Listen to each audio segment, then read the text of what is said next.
क्या स्त्री पीरियड के समय प्रभु भोज ले सकती है?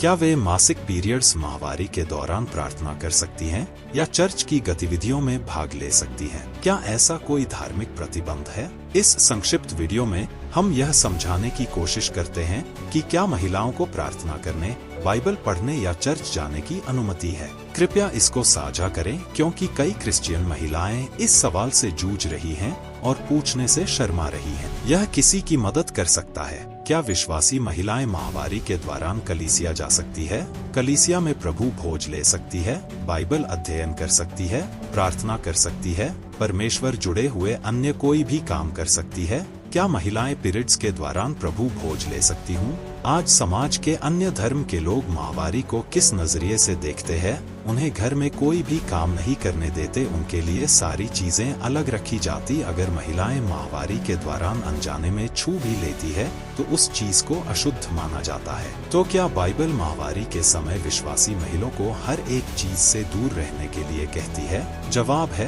बिल्कुल नहीं। जब महिलाएं को हर महीने पीरियड्स आती है तो पवित्र आत्मा दूर हो गए या यीशु मसीह हमारे शरीर से निकल गए? क्या महिलाओं को ये समझना चाहिए है? सबसे पहले हमें समझना है कि हमारा विश्वास अन्य धर्मों की तरह सीमित नहीं है। जब हम यीशु मसीह को अपना उद्धारकर्ता स्वीकार कर लेते हैं तो उसी वक्त हमारा शरीर परमेश्वर का पवित्र मंदिर बन जाता है और पवित्र आत्मा हमारे अंतर्निवास में बसा है। उसे महिलाएं माहवारी के समय कभी भी नहीं खो सकती है। महिलाएं माहवारी के समय कलीसिया, बाइबल अध्ययन, प्रार्थना और महिलाओं के बीच प्रचार और परमेश्वर से जुड़े अन्य काम कर सकती। इसमें कोई भी पाबंदी नहीं है। कुछ महिलाएं पूछते हैं कि माहवारी के समय उपवास प्रार्थना कर सकती है? जवाब है हाँ, कर सकती है, लेकिन पीरियड्स के समय शरीर कमजोर हो जाता है और तो उस वक्त डॉक्टर की सलाह ले तो आपके सुरक्षा के लिए बेहतर हो। कुछ महिलाएं माहवारी के समय अपना गुस्सा दूसरों पर उतारती है या भड़क जाती है,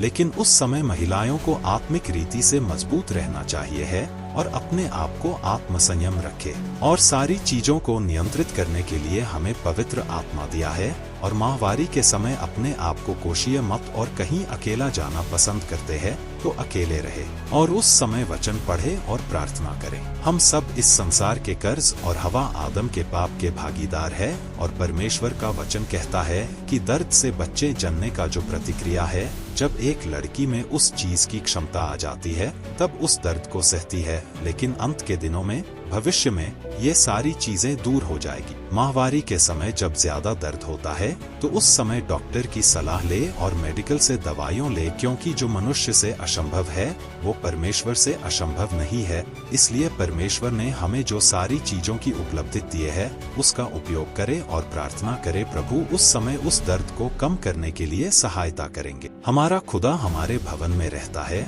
और हमारा शरीर परमेश्वर का पवित्र मंदिर है, तो बेफिक्र परमेश्वर की महिमा करें। क्या मैं पीरियड्स के दौरान प्रभु भोज ले सकती हूँ? क्या लेवी व्यवस्था अध्याय 15 पद्य 19 से 24 महिलाओं को प्रभु भोज में भाग लेने से रोकता है? जवाब है हाँ, ले सकती है। भौतिक रूप से प्रभु भोज लेने की कोई दिक्कत नहीं है। अगर अनुचित रीति से ले रही हैं तो वो हमें अनवार्थी बना सकती है। कुछ लोगों ने लेवी व्यवस्था अध्याय 15 पद्य 19 को संकेत कर रहे हैं कि इस वचन के अनुसार महिलाएं अपवित्र है और माहवारी के समय कलीसिया नहीं जा सकती आदि। और क्या उन्हें इस वजह से रोका जाना सही है? बाइबल में कहीं पर ऐसा नहीं लिखा है कि महिलाएं माहवारी के समय अपवित्र बन सकती है। लेवी व्यवस्था में अध्याय 15 पद्य 19 अशुद्ध के बारे में कहा गया, न कि अपवित्र के बारे में कहा गया है। लेकिन कुछ लोगों ने इस वचन को गलत संकेत किया है और गलतफहमी में डूब गए हैं। वास्तविक में इस वचन का सही संदर्भ क्या है और किसके लिए कहा गया है? लेवी व्यवस्था अध्याय 15 पद्य 1 से 30 तक में 4 प्रकार के शरीर की स्त्राव के बारे में कहा गया है। सिर्फ महिलाओं के लिए नहीं बल्कि पुरुषों के लिए भी कहा गया है। अपवित्र के बारे में नहीं बल्कि अशुद्ध के बारे में कहा गया, जो कि कुछ चीजें अशुद्ध बना सकती। लेवी व्यवस्था अध्याय 15 पद्य 1 से 30 तक में 4 प्रकार के शरीर की स्त्राव के बारे में कहा गया, जो आप वचन पढ़ सकते हैं। एक लेवी व्यवस्था अध्याय 15 पद्य 2 से 15 तक में पुरुषों के बारे में और 2 लेवी व्यवस्था अध्याय 15 पद्य 16 से 18 तक में पुरुषों के स्वाभाविक रूप के बारे में और और 3 लेव्य व्यवस्था अध्याय 15 पद्य 19 से 24 कत में स्त्री के स्वाभाविक रूप के बारे में और 4 लेव्य व्यवस्था अध्याय 15 पद्य 25 से 30 तक में स्त्री के बारे में लिखा है।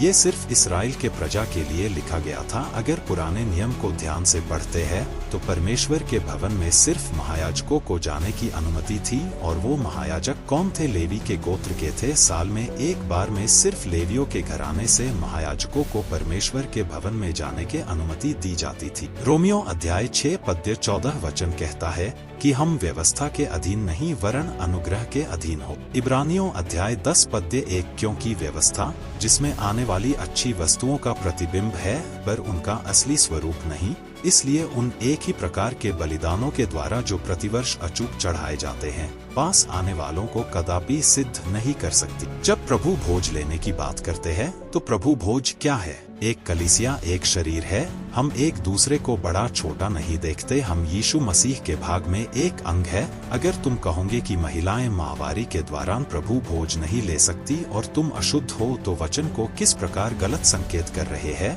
और वापस से उस व्यवस्था को जिंदा कर रहे हैं। इब्रानियों अध्याय 10 पद्य 19-20 इसलिए है भाइयों, जब हमें यीशु के लहू के द्वारा उस नए और जीवते मार्ग से पवित्र स्थान में प्रवेश करने का हियाव हो गया है जो उसने पर्दे अर्थात अपने शरीर में से होकर हमारे लिए अभिषेक किया है, हम उस नियम से बाहर आ गए हैं और मसीह के परिपूर्णता के उस लहू के उद्धार में आ गए हैं। हमें उस पवित्र स्थान में जाने की अनुमति दी गई है। तो उस समय ऐसा परिस्थिति था कि अशुद्ध होकर किसी चीज को छू नहीं सकते थे, लेकिन इब्रानियों अध्याय 10 पद्य 19-20 वचन के अनुसार वो पर्दा फट गया है। तो क्या आज लेव्य व्यवस्था के अनुसार आज महिलाओं को माहवारी के दौरान प्रभु भोज लेने के लिए रोका जा सकता है? याकूब अध्याय 2 पद्य 10 क्योंकि जो कोई सारी व्यवस्था का पालन करता है परंतु एक ही बात में चूक जाए तो वह सब बातों में दोषी ठहर चुका है। तो बाइबल कहती है कि अगर कोई भी पुराने नियम का पूरा नियम पालन करता है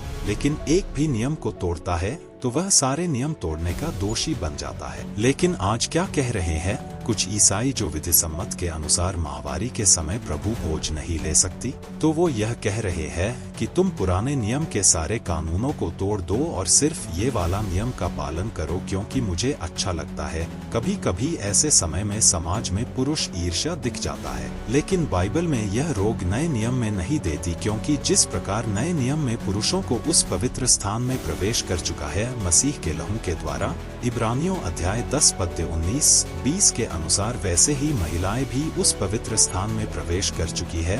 तो महिलाएं माहवारी के समय में बेफिक्र प्रभु भोज ले सकती है, लेकिन प्रभु भोज अनुचित रीति से ले रही तो वो अलग कैटेगरी है, लेकिन माहवारी उसका सीमित नहीं। मरकुस अध्याय 5 पद्य 25 से 34 तक में एक स्त्री के बारे में जो बाहर वर्ष से लहू बहने का रोग था। पुराने नियम के लेव्य व्यवस्था के अनुसार यीशु मसीह भी उस समय वहाँ पर भी थे, तो पुराने नियम का व्यवस्था उस वक्त भी लागू था। वो महिला जो अशुद्ध थी, जो पवित्र वस्तु को नहीं छू सकती थी, लेकिन बात ये बनी मेरे प्रिय भाई बहनों की उस सच्चाई को यीशु मसीह ने कैसे बदला और यीशु मसीह ने उसे कुछ नहीं कहा, लेकिन पुराने नियम के लेव्य व्यवस्था के अनुसार उसने इस्राएल के पवित्र यीशु को छू लिया जो इस्राएल का अति पवित्र परमेश्वर है। उस चीज को नहीं पर उस अति पवित्र परमेश्वर को छू लिया।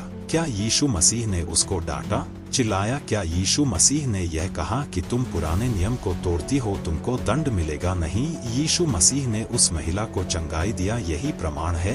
इब्रानियों के किताब के अनुसार यीशु मसीह ने उस पवित्र स्थान का मार्ग खोल दिया है। तो महिलाएं माहवारी के समय निश्चित रूप से प्रभु भोज ले सकती है और परमेश्वर से जुड़े हुए अन्य काम भी कर सकती है, क्योंकि हमारा शरीर परमेश्वर का पवित्र मंदिर है। प्रभु आपको आशीष दे। जय मसीह की।